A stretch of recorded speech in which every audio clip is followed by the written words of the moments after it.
Welcome, ladies and gentlemen, to the Money Mentor podcast. I'm Graeme Holm, aka the Money Mentor, and with me, as always, each week, the amazing and brilliant Dr. Andrew Wilson. And this is actually our first audio-visual podcast for everybody, which is pretty cool. So everyone strap in. If you're listening to the podcast, obviously driving to work, I'd highly encourage you check the show notes at the end of this, or when you get a chance at home or in the office, and jump on the YouTube channel and actually have a look at the data set and the information that Doc's actually preparing each week in these presentations. So for a lot of you that listen to this online on the podcast, that's fine.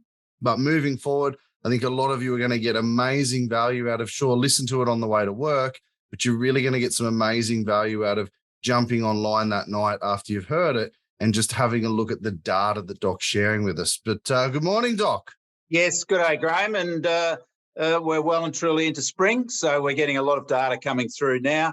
And it's been a very interesting week over the past week. Of course, we had interest rate decision from the Reserve Bank, no real surprises there.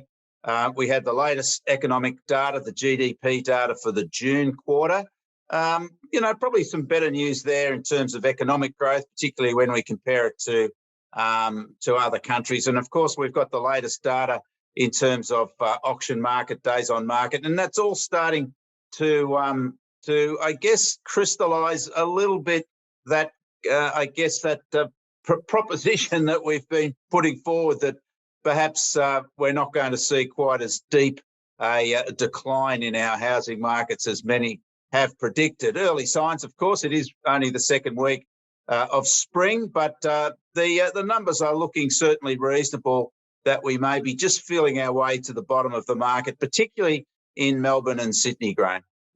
We did say that, Doc, the other 2 weeks ago now in the podcast. That I don't know if we might call it here first, Doc, but this correction might not be as deep or as steep as everyone's as claiming, or I guess forecasting. But even a clock's right twice a day, so that's right. It's good to hear. I mean, we've talked about this for the last couple of weeks now, that it isn't as deep as everybody feared, and the data is supporting that, obviously, Doc. So I might get you to jump in straight away. And I mean, obviously, your credentials, people, if they're tuning in for the first time, Doc will show you his credentials shortly, which, I mean, he's got more letters after his name than I have in my name. Where's your credentials there, Doc? Where have they gone? PhD, MSc. I'd say that it's pretty safe to say that as a figurehead, Doc, you've done the hard yards over the years. You're a lecturer, you've done the study, and you're not just, I guess, Doc, throwing around that you're an industry guru that's self-proclaimed overnight all of a sudden, or a social media influencer, right? Yeah, well, thanks, Graeme. And yes, I did the hard yards in terms of qualifications, and I think that's important. Anybody who's, positioning themselves as a talking head in a particular field, that at least they've got some qualifications to support that in the field that they're discussing. And certainly I've done those hard yards, as you said. And it's not just the field; it's also the fact that I've done some, I guess you'd say, heavy-duty research qualifications as well. And research is important in terms of what you're proposing, because at least you, I guess, have a formal view of how to propose whatever you're proposing, and making sure it's all being justified. And I've also had a few gigs in terms of employment. My last formal role was as chief economist for the Domain Group, but I've been working as a consultant in the industry to various clients, yourself included, of course, importantly, over the years. And it is about being an independent voice in the market. And I still get my head on the box occasionally. We did a spring preview on Channel 9 last Saturday week, which again reflects the fact that perhaps I'm regarded as some sort of a straight shooter in the market, and not so much about generating the clickbait. And I might have been wrong, Doc. I might have been wrong. That slide does look like you're a social influencer or a media star. Jeez, well, I'm not so sure about that, but I just put my 2 bobs worth in whenever it's asked for. And we've had some interesting, I guess, media insights, starting with interest rates a week ago.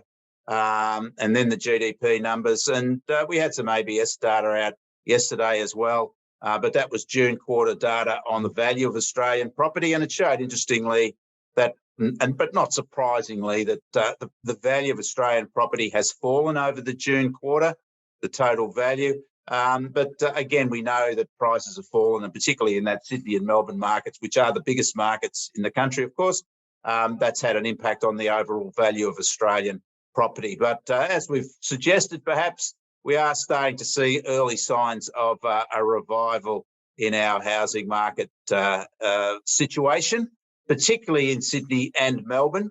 And those auction clearance rates continue to be very positive last weekend. So what were so auction clearance rates, Doc, just for the people that are tuning in for the first time, you and I understand that housing price values across Australian capital cities mostly, or everywhere, they do tend to follow auction clearance rate. It is a good indicator, right, Yes. of the market, whether it's a boom or a bust and so forth. What are those data sets, Doc? So when we hear, for people at home, you hear 80+% as a clearance rate, we typically hear, oh, that's a boom time, right? Yeah, and if we're talking about, sub 50% clearance rates, people go, oh no. So what are the sort of the data sets there that you'd look at for boom, bust, or an average sort of stagnant market for the people? Well, weekend clearance rates are important, as you suggested, Graeme. They do give us an insight into the market, a real-time insight, particularly for buyer activity. And if we look there, we can see that if we look at Sydney versus house prices versus clearance rates, you can see that clear relationship between the two: higher clearance rates, lower house prices. Higher house prices and lower clearance rates, lower house prices. Quite a clear relationship there. Similarly, in Melbourne, we can see that same relationship. So it's particularly for seller or for buyer activity, because sellers will place their properties for sale by auction typically around about 4 to 6 weeks before the event. And in fact, the decision's probably about 8 weeks old then when they actually sit around the kitchen table and say, hey, let's sell the property, and start going through all the process of putting it up for auction. That can be a couple of months before the actual auction date. So seller activity really does reflect something backward looking, but buyer activity is here and now, of course. So we can measure those clearance rates from weekend to weekend. And as those charts just showed us, Graeme, we can get a pretty robust insight into what's happening here and now in our broader housing market from those auction clearance rates. It's not all capital cities. It's only really 5 capital cities that have an auction, I guess, culture, and that's Melbourne, Sydney, Brisbane, Adelaide and Canberra. The other capitals, not so much large numbers of auctions, or certainly not the number that would be used as a reliable measure for housing market activity, Graeme. But Brisbane's pretty new to the market too, Doc. It's not really been an auction culture for a long, long time, but it has. But interestingly enough, Graeme, the Brisbane housing market embraced auctioning big time last year, and I think that's because we had floods of southern migrants moving into Brisbane. We know that, those COVID refugees. And there was a real bun fight for property in Brisbane as a result. We've seen very strong growth. But auction clearance rates, which normally in Brisbane are around about that 50% mark, they skyrocketed over 80%. I think that was a reflection of the surge in demand, particularly, as I said, driven by interstaters. But Brisbane's come back to the mark now, a sign that market's normalising after very, very strong growth. So it's adjusting now as the other markets, Melbourne and Sydney particularly, adjusted earlier in the year. But auction clearance rates in Brisbane are now back to what we would consider to be a more of a normal market, and that's around about that 50% mark. But if we look at last weekend's results, Graeme, they are very interesting. Again, we're seeing that trend of certainly in Sydney, higher clearance rates. Sydney had, quite a solid result on the weekend, 67.2% clearance rate. That was the third weekend in a row where clearance rates have increased in Sydney. They're now tracking well and truly above 60%. They were in the high 50s there for a while through July and into early August, but they've now certainly breached that 60% level.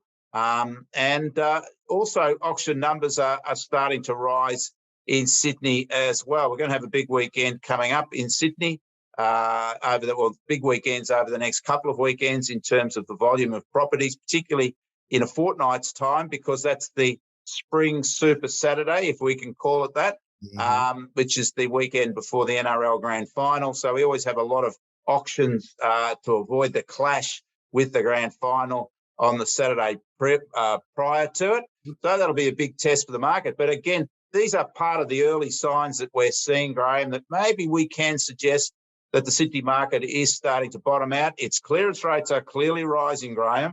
And its stock volume, Doc, is still strong. When you're looking at last year, 511, you've got cleared at a mid-80s, but last Saturday, 653, and this Saturday gone 603. The stock levels are still quite high with still with a strong clearance rate. So people are buying. That's right, Graeme, and people are selling as well. And the point is that these numbers are pretty much where we would expect to see auction numbers at this time of the year. Of course, it's been interrupted over the past 2 years with the COVID lockdown. So we've had lockdown surge. So we're now getting back to more of a normalised environment away from those lockdown interruptions. And as I said, the auction clearance rates in Sydney and Melbourne are certainly encouraging in terms of a market that's stabilising after the downturns earlier in the year or through the winter period. So, and Melbourne, of course, has continued to grow. Melbourne's actually been what we might call the great survivor, Graeme, through winter. Its clearance rate's certainly lower, but they haven't fallen to the same level that the Sydney market fell into the high 50s. Melbourne's really been tracking around about that 60% mark consistently over the last month or two. But you can see the Melbourne numbers are now rising quite strongly. I was going to say, Doc, this time last year, there's almost twice as much stock for sale, and it's still clearing at over 60%. That's right, Graeme. And, of course, a year ago, it was COVID.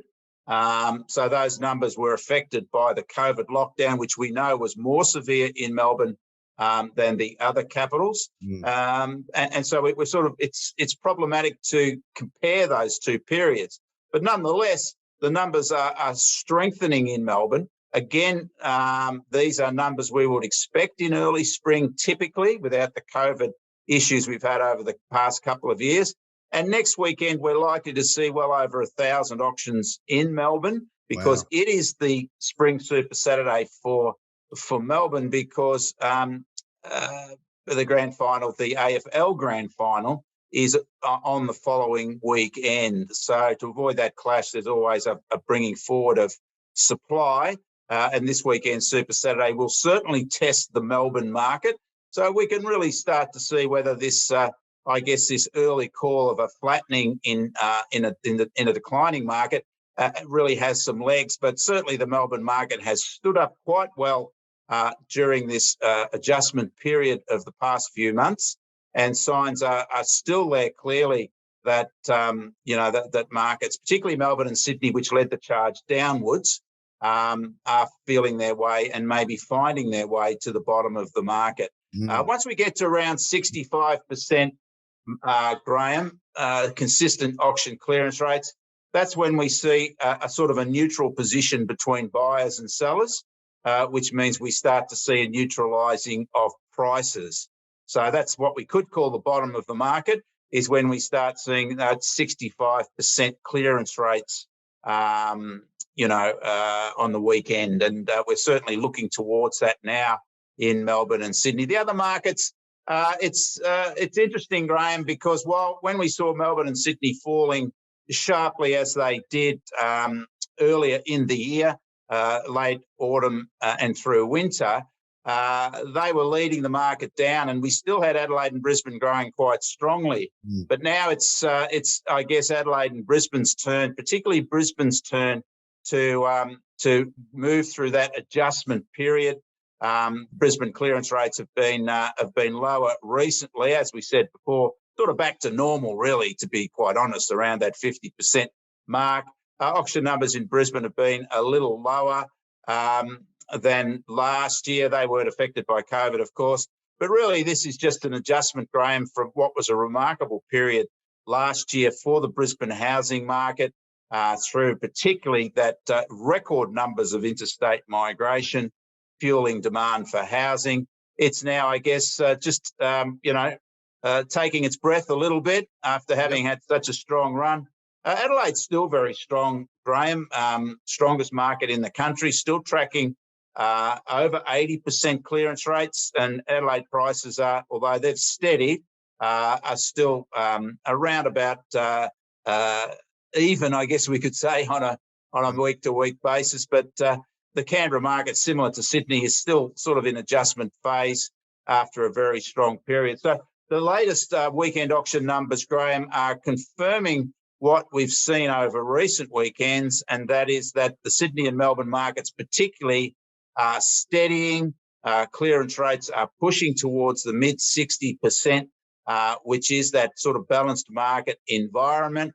So it will be interesting to see through the next couple of weekends with those Super Saturdays in Melbourne and Sydney just how the market evolves. But other markets generally are, I guess, undertaking at a later stage that adjustment process that Melbourne and Sydney had earlier in the year. There we go. And I know I've given away a bit of your thunder at the presentation, Doc, from early on here. So I might let you, we'll go back towards the beginning, but I just wanted to touch on that because the question I'll go back to there, ladies and gentlemen, is for the first time listeners, about 65% auction clearance rates. Yeah. So we consider that a neutral market. It's not up, it's not down. Yeah. When you're below 65, if you're 45, 50, you'd call it a softening market, Doc. So a downward trend. And 80+%, you'd say, well, I don't like the word boom, but you'd say that you're in a growth or a boom phase, right? Yeah, 80% is a very, very strong market, Graeme, with prices growing, strong. I mean, it's not just prices are also governed by other factors. You can have a very strong demand for property, but if you don't have the incomes or the interest rates to support higher prices can actually be flat. So it's not necessarily, that a high auction clearance rate will give you, skyrocketing prices. You also need to have, lower interest rates and higher incomes as well. And that's a good point, Doc. Before we move away from auction clearance rates, a lot of people messaging me saying, Adelaide, what's going on? It's pretty rad down there. But what are one or two factors? I mean, is it purely affordability? Is it lifestyle, tree change, this region? What's going on in Adelaide that is consistently week on week seeing it topple the other major capitals? Well, affordability is the key there, Graeme. Adelaide's median house prices tracked Brisbane really consistently for a number of years, but Brisbane, with its big boom, has certainly broken away from Adelaide in terms of comparing house prices. So there's a lot of value in that Adelaide market still. And of course, Adelaide didn't have the same lockdown issues that certainly Melbourne and Sydney had. Also the Adelaide economy has improved markedly over the past few years, but certainly affordability is important in Adelaide, and that's keeping that market ticking over.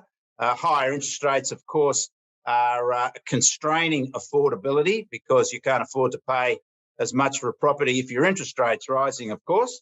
But nonetheless, Adelaide remains the strongest market in the country. But those affordability barriers mean that even though we're getting, high clearance rates and transactions continuing, prices growth has certainly eased compared to the stronger results earlier in the year. And that's just because, as I said, interest rates are higher, Graeme, and prices are higher.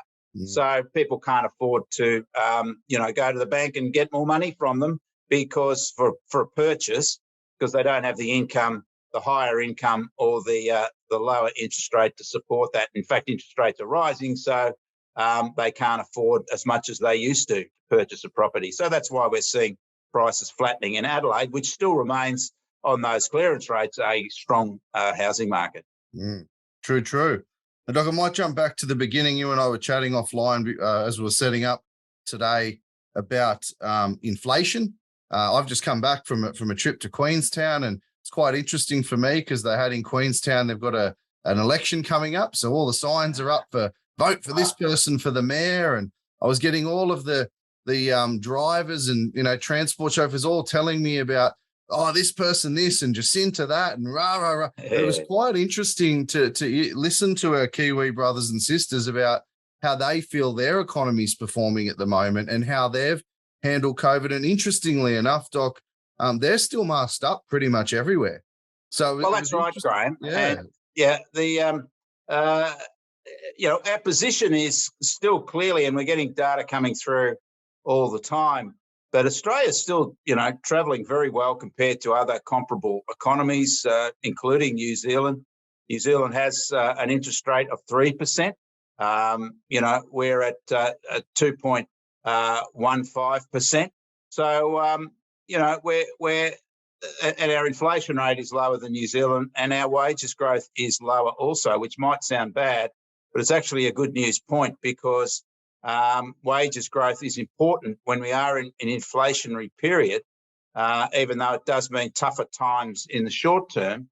It's important that we don't start overpaying ourselves, if I could say that, because that only fuels purchasing and consumption and higher prices and inflation. And that just means at the end of the day, we'd have higher interest rates.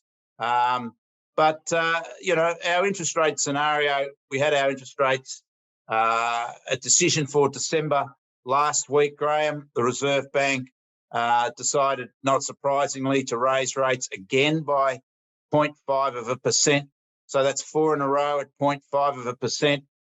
They're certainly going in with all guns blazing, but they're still clear about, the outlook is one of uncertainty. So it's not necessarily going to raise rates again next month.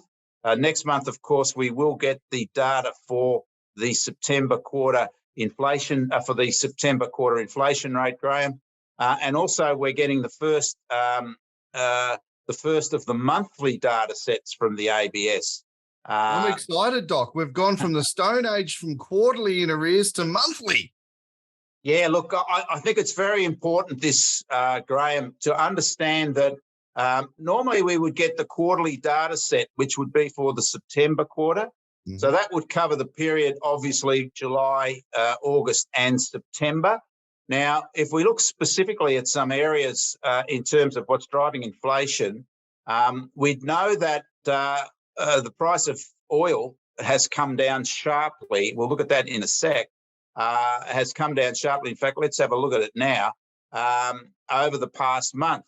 So if we had the inflation rate over the quarter, however, it would show the price of fuel, which was over that 3-month period, right?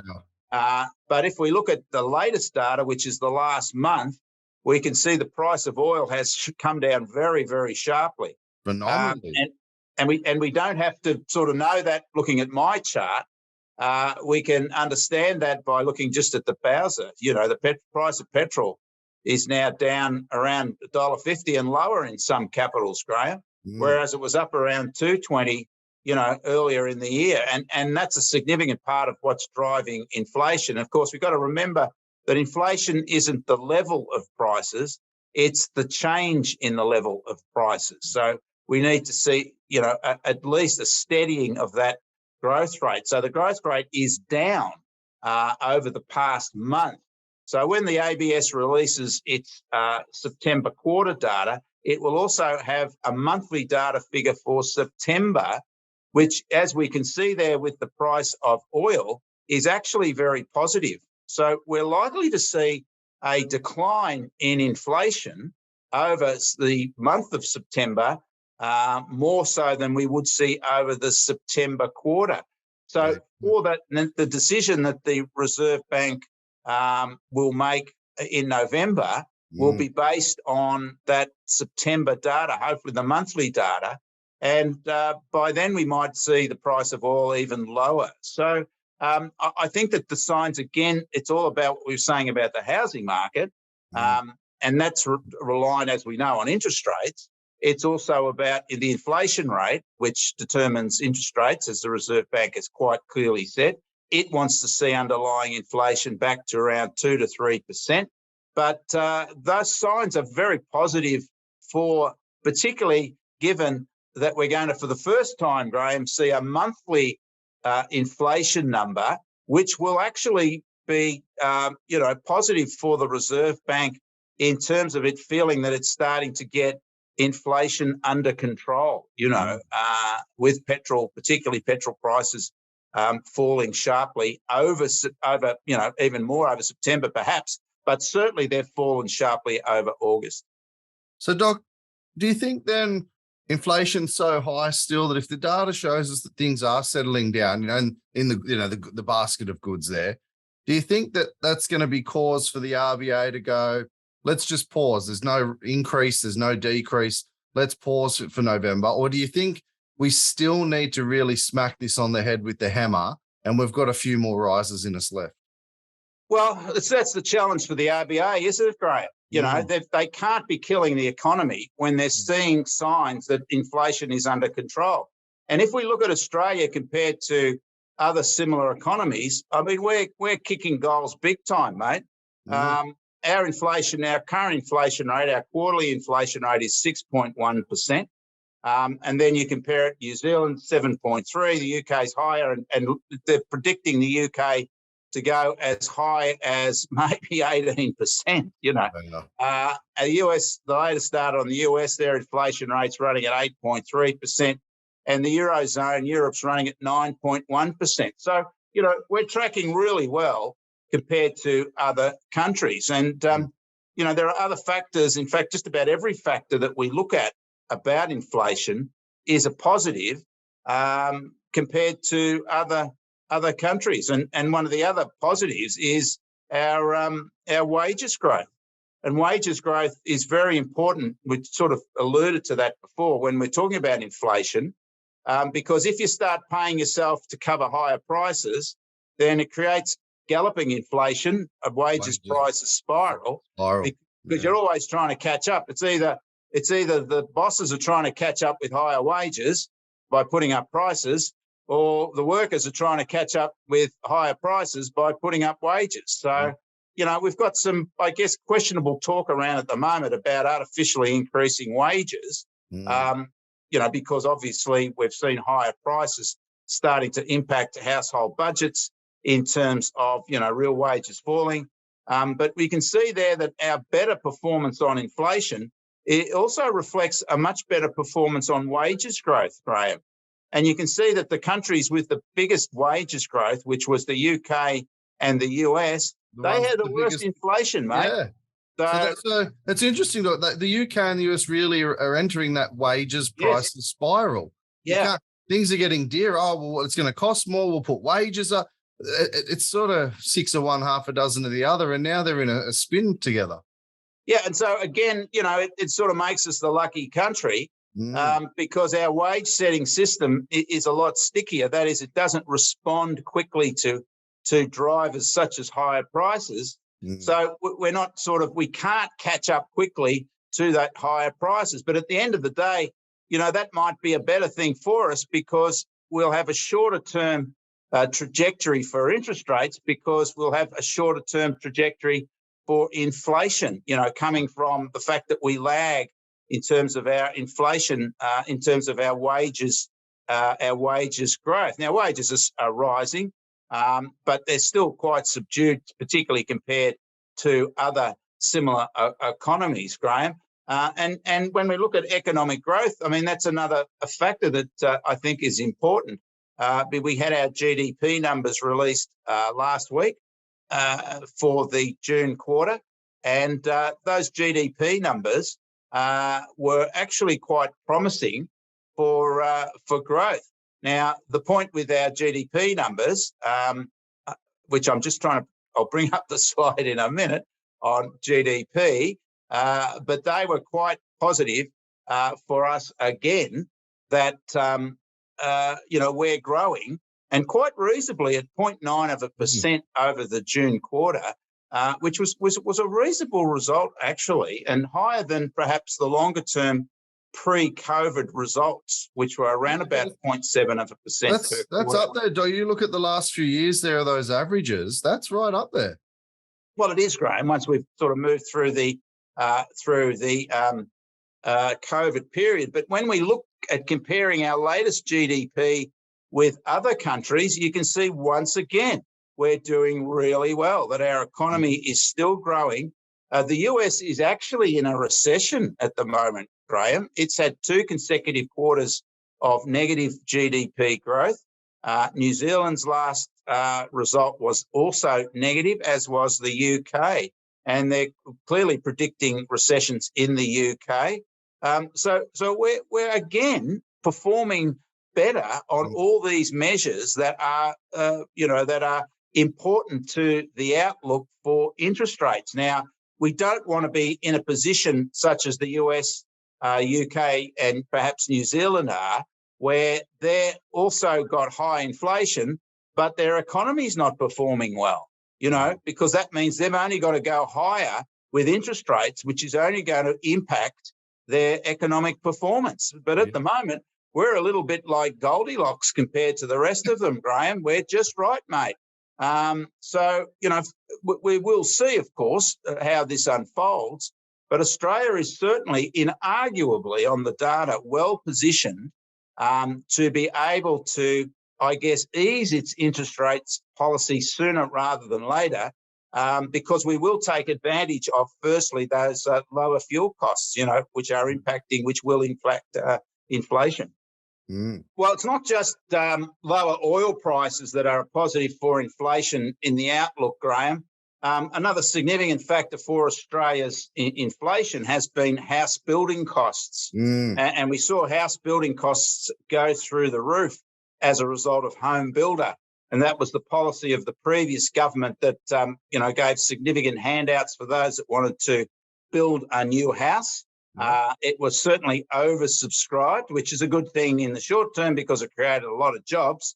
But it meant, unfortunately, because of so much demand, we couldn't match supply. So we've had this chronic shortage of building materials and labour. And that, of course, has meant that prices have gone through the roof for building materials and labour. So, those that have been building a house don't need to be told that.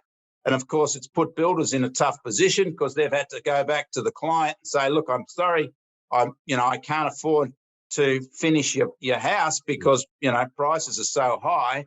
You're going to have to give me a top-up or else, I can't trade insolvent. So this is a problem. We've had some issues with some building companies. But for the first time now, Graham, we are actually seeing another light at the end of the tunnel in terms of skyrocketing house building costs. And that is that we've seen now 2 consecutive quarters on the My Housing Market building cost or house building cost index of declining prices growth. So house price growth or house building cost growth. So, again, inflation is about the rate of growth rather than the actual level of prices. And that has been a significant factor. So now, Doc, I'm seeing the rate of growth. I'm seeing a decline in oil. Yes. I'm seeing a slight decline for the last 2 quarters in construction costs. Yes. So it appears early here, we're calling it but it appears to me that we are getting inflation under control, or it is subduing slightly over the last quarter or 2. And we shouldn't be surprised about the building costs now starting to ease because a lot of those jobs are now being completed, Graham. Of course, Home Builder finished well over a year ago. So it's a lot of work still in the pipeline, but gradually it's being absorbed. And the point also, Graham, is if we look forward, we can see that we're really not building any more houses now anyway. So it's not as though we've still got a flood of houses coming into the market. We can see the latest building approval data for houses is quite flat. So, it's not as though that we're still getting, a mountain of new houses coming into the market.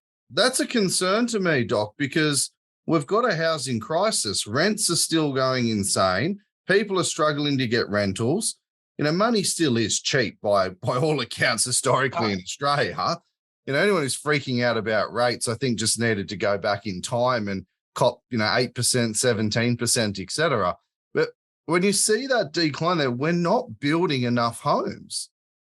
No, Graham, and that's part of the longer term outlook for our housing markets is that we are undersupply. And eventually you've got to live somewhere, and and that's the point, Graham, is that we have reduced supply coming into the market. In fact, we're considerably lower in terms of what we're building compared to back in 2015-16, which was the peak of our building cycle. And lower demand is also going to be, or lower supply is going to be reinforced in terms of its impact on prices and rents by migrants coming back in. We've opened our borders up. We have apparently having trouble getting migrants in because we don't have enough people to process the visas because of our low unemployment rate. We don't have enough people to process the visas. We don't have enough houses for them to live in. Our unemployment rate's historically low. Yes, I'm confused where the bad song's meant to be playing. Well, it is about inflation, and the bad song is higher interest rates. But we're certainly making a case about interest rates that we may be starting to have some positive signs about the outlook for rates.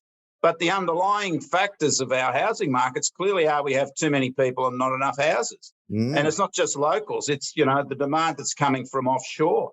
And that can only result in one thing, Doc. Too many people, not enough homes is a supply-demand issue. That's right. And that'll put upward pressure on prices and rents. And that's what we've seen through, the decline in migration, net migration. It just collapsed in New South Wales and Victoria on the latest data. Well, that's going to rebound, ASAP. All governments are committed to strong migration outcomes. And, we already have, that, as we mentioned before, the low underlying dwelling approvals down nearly 26% since the peak of 2015. And we can see that it's units that have really fallen away in that period of time. And sort of units are the future, really, particularly in the bigger cities that are sprawling. There's increased demand for unit living, and yet it's units that have really fallen away over the last, 5 or 6 years. And it's, something that's reinforced with the latest building approval data, which showed us a big decline in approvals for units over July. So, it's not getting any better, Graham. And of course, we've got other factors that are positive for our housing markets, not just that supply, that undersupply environment through, lower building and migration resuming. But we've also got first home buyer activity likely to remain at least steady, given lower prices are good news for first home buyers. Also, the extension of the first home buyer deposit scheme. Investors, must be attracted by those higher rental returns through skyrocketing rents. Downsizers are also incentivised to get into the market.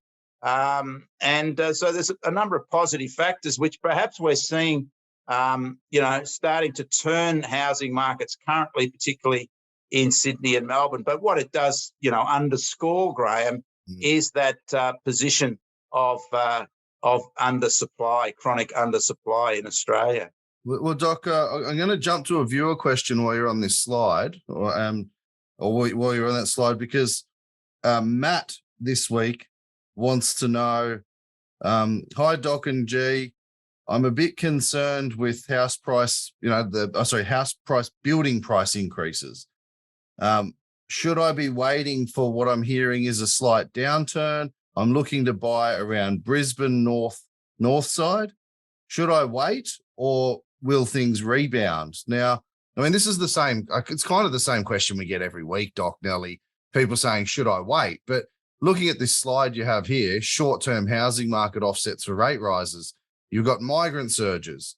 You've got low supply, high demand, international students. You've got first home buyers. You've got investors, downside, tight rental market, low construction development approval. increase. I mean, when I'm looking at all these points you have here, Doc, I'd say to Matt that I would say take a long-term approach, and that you might be waiting, hoping for a 3 or 4% decrease because that's what the news told you. But the data and what's on screen now, Doc, says that's not going to happen, especially knowing North Brisbane. It's a price point area. It's a price point area. Yeah, that's right. And the point is you've got to pick your property as well. Isn't the most important thing to find a house you love, firstly, and not worry about, it being some sort of a commodity like a fridge or a car or whatever, and you're waiting for the right time. I love that, Doc. We're going to have to say that again for us. Sorry, Doc. Well, isn't it about, the place you love, where you're going to live your life? Isn't it about picking that first, not worrying about, is it the right time or not? I mean, you're going to be living there for what, 6-10 years at least? No, they might move every 2 years if these millennials. No, I'm only joking, Doc. But you've nailed it there. It's your home. Now, I think there is a bit of perspective of Australians now that realizing that homes have done really well. We're almost assessing our home transactions as if it's an investment, and we're blending emotion with logic now. Yeah, but it's all got to start with emotion. Certainly, Graeme, if it's your home. I mean, it's not a house, it's not a unit, it's a home, which is where you're, and we are talking about home, owner occupiers here, where you make your decision, based on the suburb, the type of property, and the location, in terms of, capital city, whatever. That you're going to be, raising a family or continuing raising a family in. That's the first point of call. Now, if you snooze, maybe you lose because you can't have the choice that you had in the first instance because you're trying to play the market. Everything you've got on screen, Doc, and we've got tight supply, money solution, but people do have to consider. I'm seeing it every day in the finance world that as rate increases occur, people's borrowing capacity is diminishing, as you said earlier in the session. So they're getting priced out of the market, even if property values don't decline or do decline a little bit and they think they get a bargain. If we have another 2 rate rises at the same time the market subdues, they hope, or the media says, they're going to get priced out of the market. They'll lose the capacity to borrow. Yeah, well, every interest rate rise potentially is an interest rate fall in the future, Graeme. That's true. We know that interest rate rises have a moderate effect on house price changes, whereas interest rate falls have a strong effect on house price changes. People tend to sit on their hands when rates are rising.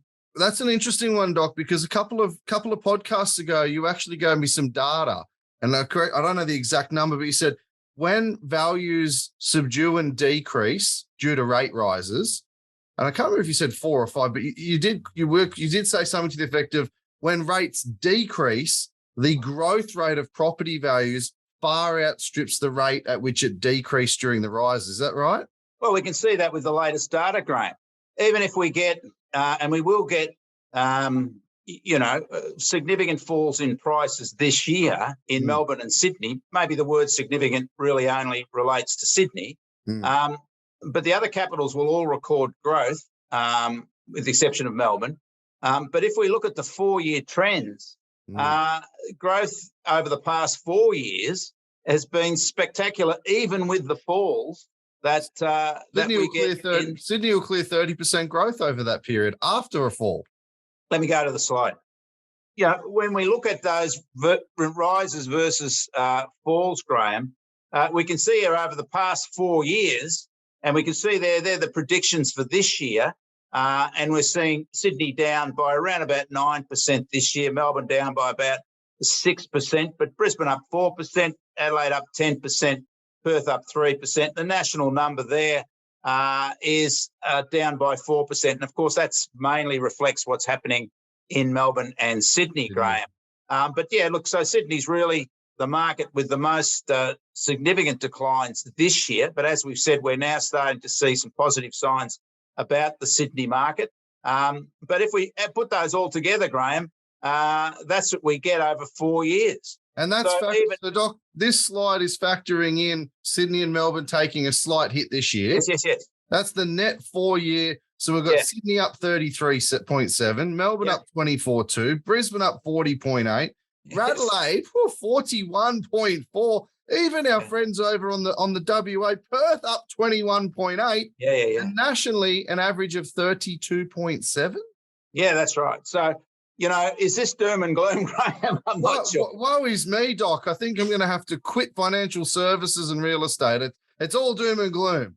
Yeah, and look, if you divide that by 4, Graeme, you're getting 8% per year in Sydney. And I think one of the interesting things there is that Melbourne result, and we've mentioned before that Melbourne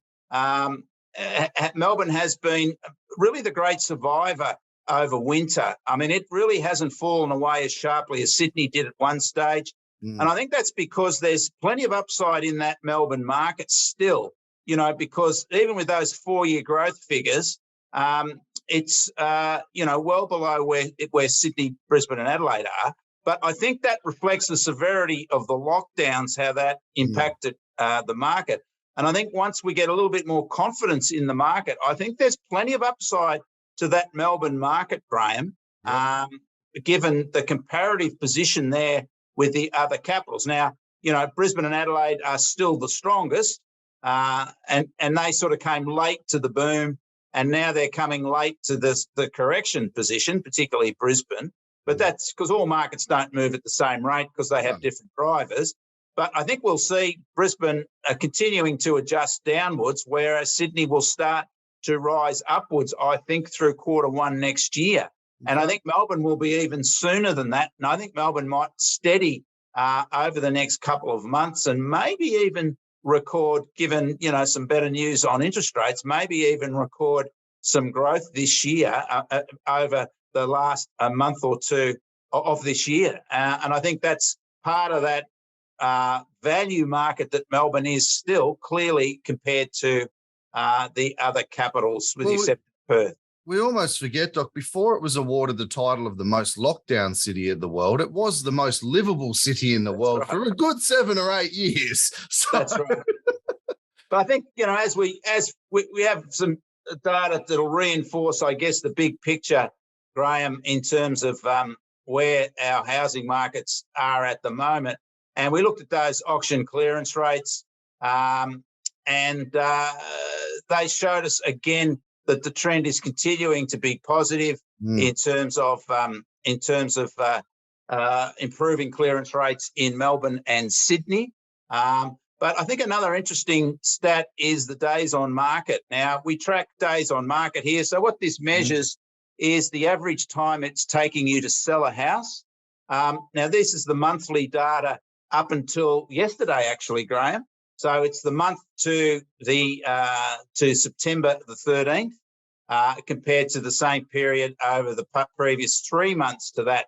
So this shows the average time it takes to sell a property in the capital cities, or to sell a house. And you can see there clearly that now Sydney days on market are falling. So it's taking you a little, not as long to sell your property in Sydney compared to last month. It's still high compared to where it was, earlier in the year. Yep. But again, it's about trends, Graeme, and that's the point, that we're starting to see days on market now improving in Sydney over the past month. So it's taking a little less time to sell your house. And in Melbourne, we've actually had 2 months in a row where days on market has fallen. Again, this is really reinforcing exactly what we saw with the auction clearance rate data, Graeme. We can see that Brisbane, Adelaide and Perth are rising in terms of days on market. Well, we know those markets are softening, but you can see Adelaide is the best performer there in terms of how long it takes you to sell a house, under 30 days there in Adelaide. However, it is rising. So I think that's another important stat that we can look at to correlate just how our housing markets are performing compared to those other sort of more real-time measures such as auction clearance rates. So I think, in conclusion, Graeme, the data is still favouring Australia's inflation outlook, particularly given its position compared to other countries, where it is still performing better than any of them on most measures. And the signs are still consolidating, early signs that the market's starting in Melbourne and Sydney, particularly, to find its bottom. Now, this week, Graeme, we're going to have the important unemployment data coming out for August. So hang on to your hat. We'll await that, and we can discuss what that all means next week. There we go. Well, I want to thank you as always, Doc. And just for everyone that is tuning in, as we said in the show notes here, you will see a link for the YouTube channel. This is video and audio moving forward. So by all means, in the mornings as we release, you can listen to it in the car or the train or the bus on the way to work. But definitely jump on YouTube so you can see the slides that Doc and I are referencing. And we'll have some amazing data and some market updates for you next week. Thanks as always, Doc. We'll see you next week. Thanks, Graeme. It's been great, mate. Thanks, mate. All right, ladies and gentlemen, I hope this one's helped. Again, if you are not an Infinity family member and you are struggling financially and you'd love some help, feel free to head over to www.money-mentor.com.au, register for our online or live or virtual Money Mentor Masterclass. And if you're struggling, hit us up for a discount code, drop us a DM on social media, and we'll do what we can to help. Over and out, guys.